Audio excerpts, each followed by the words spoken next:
Terima kasih Anda masih bergabung bersama kami di Power Breakfast. Kini kita masuki segmen Market Buzz. Sebelum saya berbincang bersama analis, ada beberapa data dari agenda ekonomi yang menarik untuk kita cermati pemirsa. Ada IHK inti month on month di bulan Januari, kemudian juga pidato anggota PMC Harker, kemudian juga ada data ekspor impor Korea Selatan, dan dari India ada data mengenai IHK India. Kemudian dari agenda emiten hari ini diantaranya adalah MGRO yang akan menggelar RUPS, kemudian WSKT yang akan menggelar RUPS, kemudian Nobu akan mendistribusikan HMETD. Dan kita lihat bagaimana pergerakan dari IHSG pemirsa. Ya, IHSG ditutup di zona hijau dengan penguatan 0,25% di level 6.900,14 pada perdagangan kemarin. Dan bagaimana dari pembukaan bursa Asia di pagi hari ini, kita lihat datanya pemirsa. Untuk Nikkei dibuka menguat 0,85% di level 27.659. SCI Singapura dibuka menguat 0,32% di level 3.335. Kemudian Kospi Korea dibuka menguat 0,63% di level 2.468. Kemudian Hang Seng Hong Kong dibuka melemah 0,12%.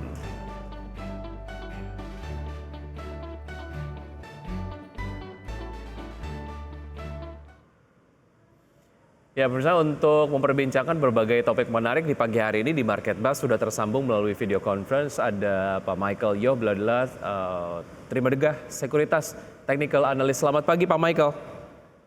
Selamat pagi Mas Wiki. Ya, apa kabar? Baik.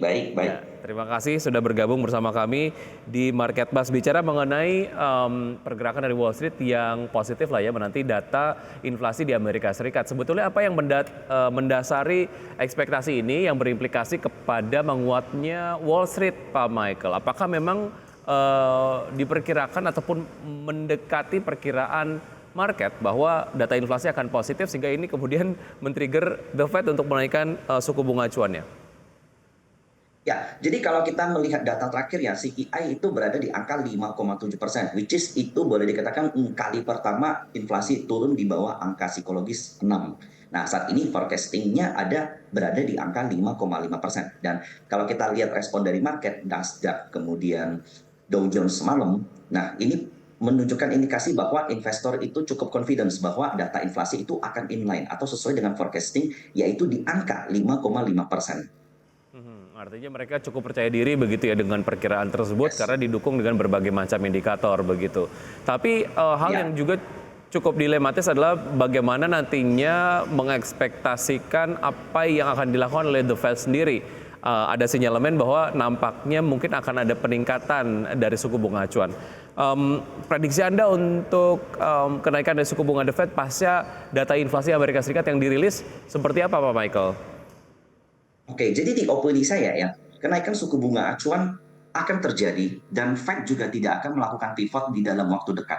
Karena seperti yang disampaikan oleh Powell dalam pidato terakhirnya bahwa Fed masih ada potensi untuk menaikkan suku bunga, yaitu dengan tujuan untuk menekan inflasi. Nah, tapi jika kita melihat data non-farm payroll yang kemarin memang sempat naik 3 kali lipat, tapi kalau kita telisik lagi, ternyata data non-farm payroll ini disumbang besar oleh lonjakan di bidang jasa. Sedangkan kita tahu inflasi kemarin itu benar-benar nightmare-nya itu terjadi karena masalah supply chain alias demand yang terlalu besar. Nah, jadi menurut saya, even pun data inflasi nanti jika tidak inline, maka Powell itu masih akan tetap menaikkan suku bunga tapi tidak lagi agresif. Mungkin hanya sekedar mungkin di kisaran 0,25 BPS. Baik, sentimen hawkish akan merusak berbagai macam sentimen di pasar global maupun di domestik, Pak Michael. Menurut Anda seperti apa? Atau tetap nampaknya investor akan fokus ke sentimen-sentimen yang membuat pergerakan pasar akan cukup positif? Ya, jadi memang kalau ada tone hawkish dari The Fed itu bisa membuat beberapa investor mengalami kekhawatiran kalau suku bunga itu akan naik. Cuman beruntungnya ya kita Indonesia itu mengalami pertumbuhan yang signifikan. PDB kita itu berada di angka 5,3%. Cadangan devisa kita itu juga meningkat. Neraca kita juga surplus di tahun 2022 sebesar 54 miliar dolar. Dan itu yang terbesar dari tahun 2013, alias kurang lebih hampir selama 10 tahun. Jadi saya merasa bahwa meskipun ya sentimen ini bisa mempengaruhi market dalam jangka waktu pendek, tapi di dalam jangka waktu menengah dan panjang itu tidak akan terlalu berpengaruh terlalu besar.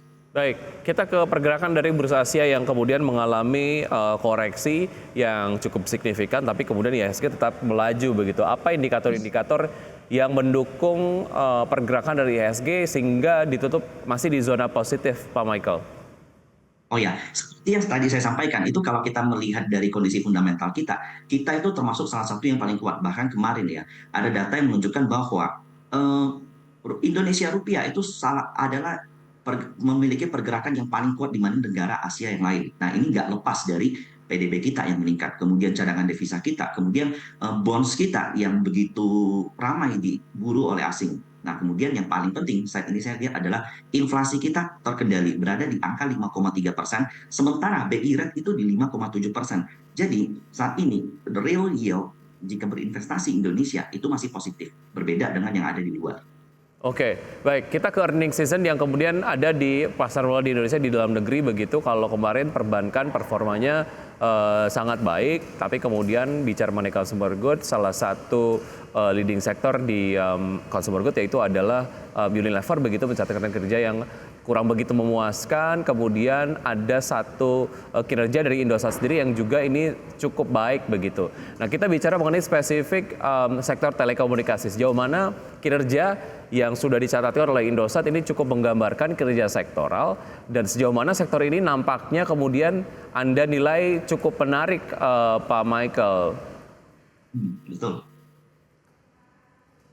Yes, jadi laba ISAT itu kemarin sayangnya itu mengalami penyusutan dan itu terjadi karena ARPU, average revenue per usernya turun di Q4. Jadi manajemen sendiri sudah mengatakan bahwa ARPU ini akan membaik di Q1 2023. Dan itu terjadi juga karena ada one-off transaction di ISAT yang timbul dari peningkatan beban penyusutan dan beban karyawan.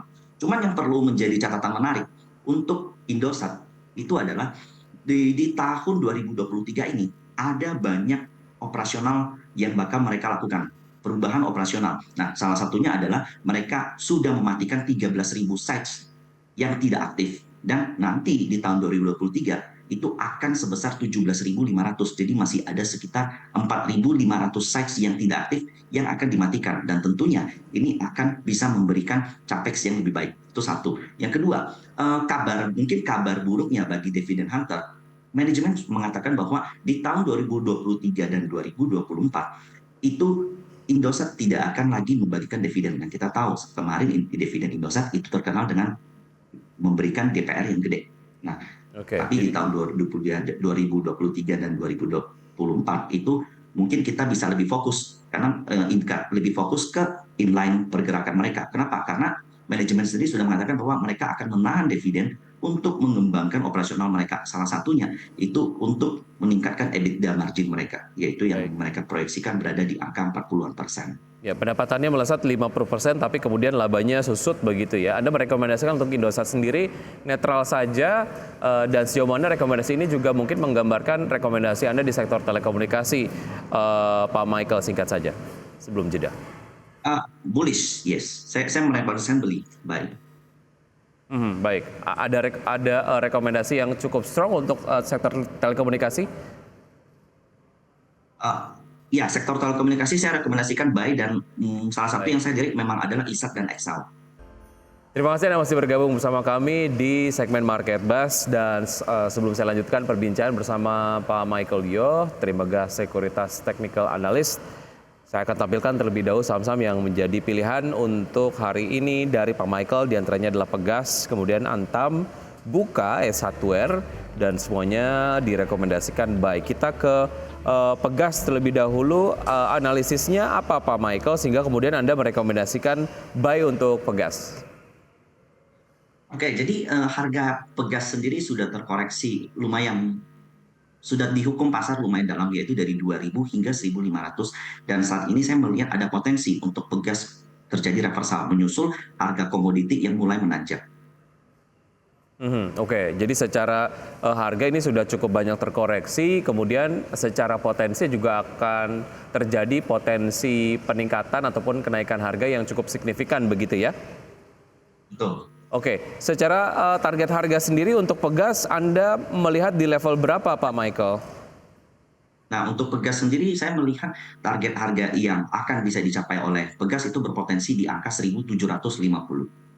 1.750 dapat diraih dalam jangka pendek atau menengah? Jangka menengah. Jangka menengah ya. Harga terakhir di 1.625. Ini adalah level 25. yang menarik untuk bisa langsung masuk atau nunggu pelemahan terlebih dahulu, Pak Michael untuk Uh, Pegas. Ya, untuk saat ini 1620 hingga 1580 itu merupakan angka yang baik. Baik. Selama 1 bulan dan juga 1 minggu sudah mencatatkan penguatan 5,52% dan 1,25%. Artinya kalaupun mau masuk ini belum masuk ke harga yang mahal ya untuk Pegas ya, karena sedang ada di Betul. tren penguatan. Betul.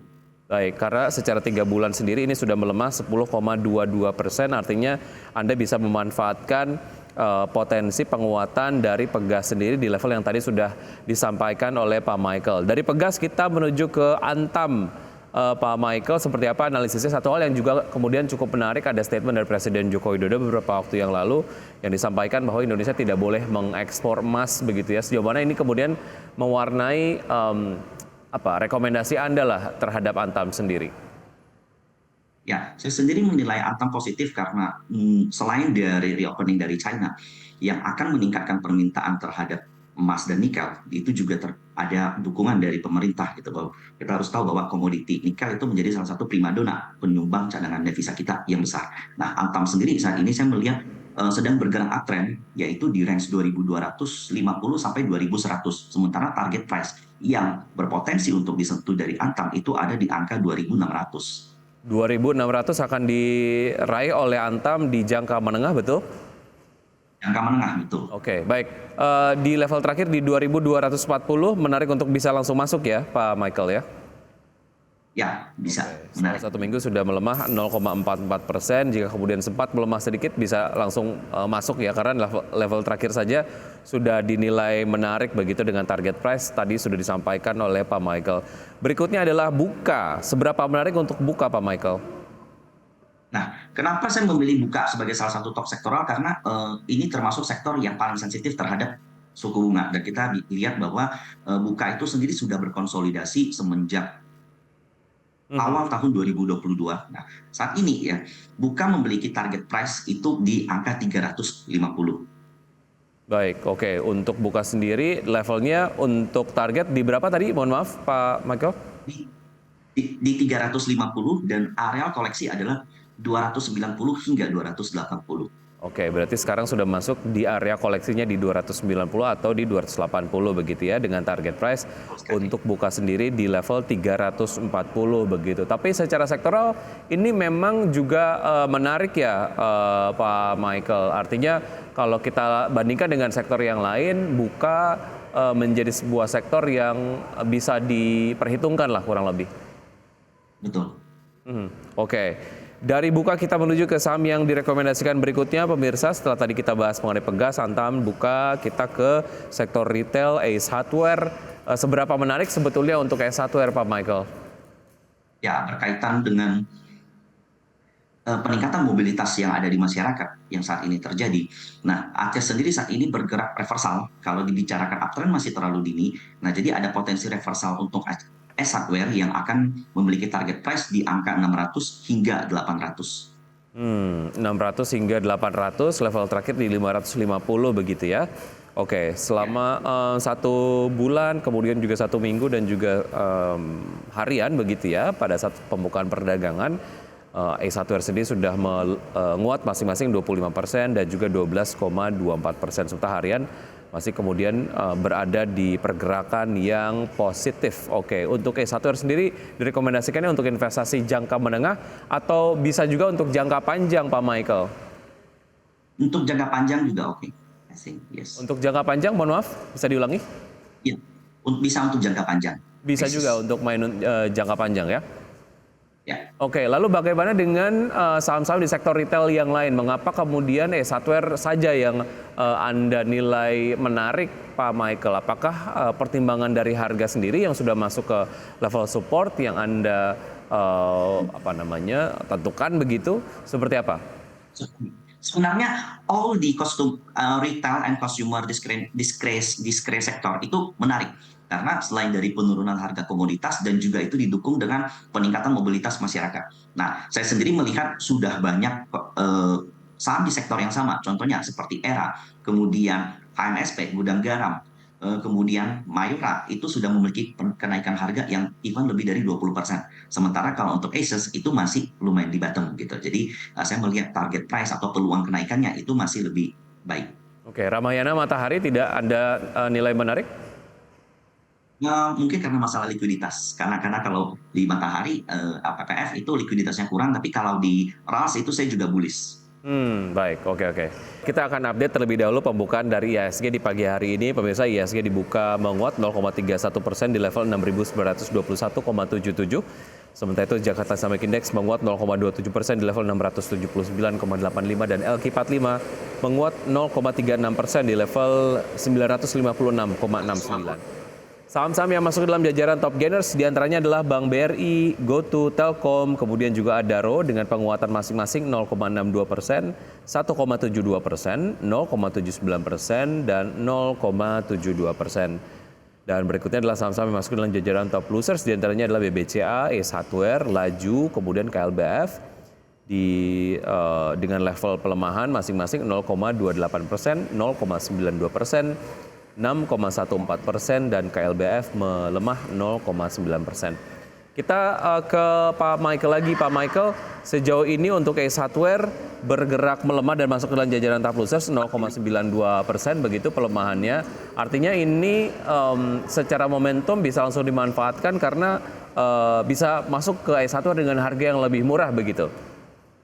Betul, dan akan jauh lebih baik kalau Ace Hardware di area demand terbaiknya itu di 520 hingga 500, Mas Ricky. Oke, baik. Kalau kita kemudian lihat secara pergerakan di level mana kemudian investor sendiri harus melepas Ace Hardware begitu.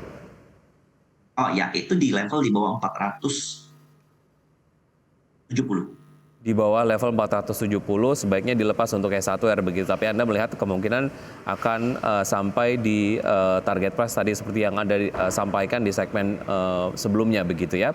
Kita ke saham yang masuk ke dalam jajaran top gainers, GoTo sendiri yang menguat 1,72%. Sejauh mana ini menjadi sinyalemen bahwa koreksi dari GoTo sendiri sudah terbatas dan artinya ini sudah masuk ke area di mana GoTo akan melanjutkan penguatannya, Pak Michael. Ya, untuk GoTo sendiri kemarin harga GoTo dihukum karena ekspektasi terhadap investor untuk GoTo masuk ke MSCI itu gagal karena pengumuman MSCI tidak dimasukkan GoTo sebagai list. Tapi investor melihat bahwa potensi peak dari suku bunga itu sudah mendekati peak. Nah, sehingga saham-saham yang menjadi proxy dari tech itu memiliki flow yang cukup baik hari ini, termasuk kemarin. Dan nomor satu tech dengan rating paling besar itu adalah GoTo, proxy-nya adalah GoTo. Oke, secara jangka menengah menarik GoTo untuk dikoleksi? Jangka menengah saya melihat GoTo berpotensi melewati level 125 hingga menyentuh level 140. Oke, baik. Itu tadi dia saham-saham yang kemudian direkomendasikan menarik begitu ya. Even GoTo pun memang cukup menarik perhatian Anda, Pak Michael. Kemudian kalau kita lihat BBRI yang baru saja mencatatkan kinerja yang sangat-sangat baik begitu. Sejauh mana ini menjadi hal yang juga Anda nilai menarik untuk BBRI, Pak Michael? BBRI sendiri merupakan salah satu topik saya ya, dari tahun lalu. Dan kita lihat laba besar yang terjadi di Q4 itu sebenarnya sudah disisihkan untuk Q1 2023. Jadi jangan heran kalau kita bakal melihat nanti laba yang lebih besar lagi di BBRI di Q1 2023. Dan untuk BBRI sendiri saat ini mendekati harga tertingginya di angka 5.000. Dan untuk level beli secara teknikal saat ini udah agak over. Nah, akan jauh lebih baik kalau investor bisa membeli di level 4.750 ke bawah.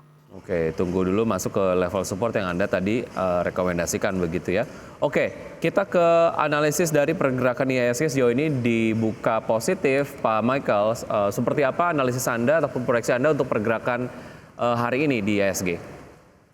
Ya, jadi IHSG kalau secara teknikal itu memiliki pola three white shoulders yang dimana ini mengindikasikan bullish dan IHSG sendiri saat ini mendekati level krusial yaitu MA200. Nah, MA200 ini berada di level 6970. Saya sendiri melihat IHSG hari ini berpotensi untuk menuju level 6950.